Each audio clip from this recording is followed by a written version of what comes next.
Баршаңызға сәлем достар, менің каналыма қош келдіңіздер. Мен сіздерге бүгін ерте қартаймаудың қыр-сырын айтатын боламын. Видеоны соңына дейін көріңіз.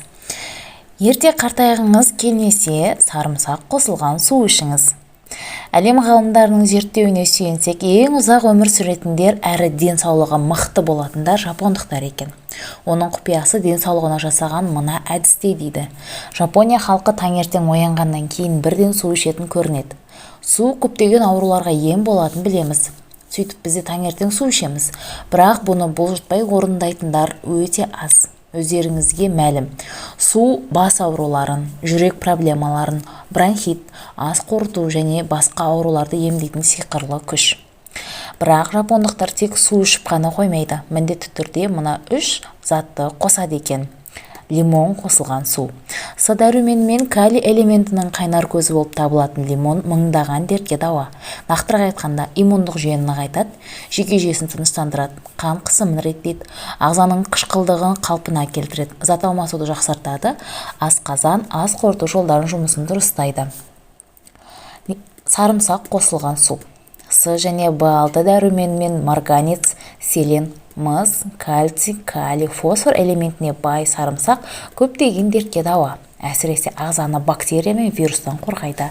Жүректің жұмысын жақсартып, қан тамырларды тазалайды, қанды сұйылтады, беттегі әжімді, бөртпені кетіреді.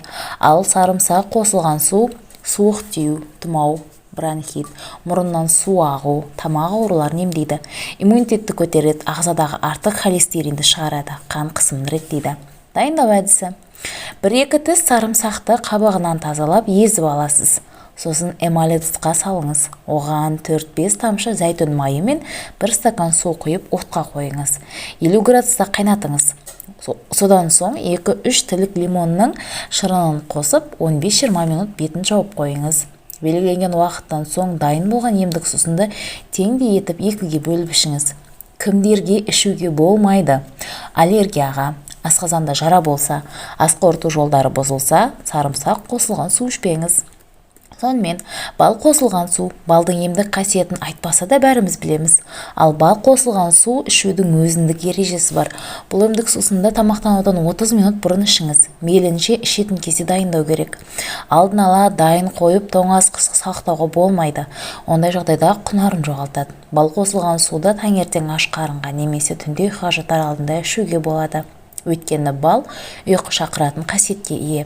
30 грамм балды 1 стакан жылы суға араластырып, ем ретінде ішесіз.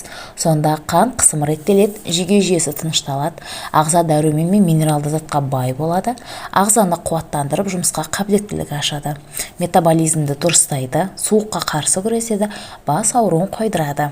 Достар, осымен видеоның соңына да келіп жеттік. Видео сіздерге ұнады деген ойдамын. Каналға тіркеліп, лайк басуды ұмытпаңыздар.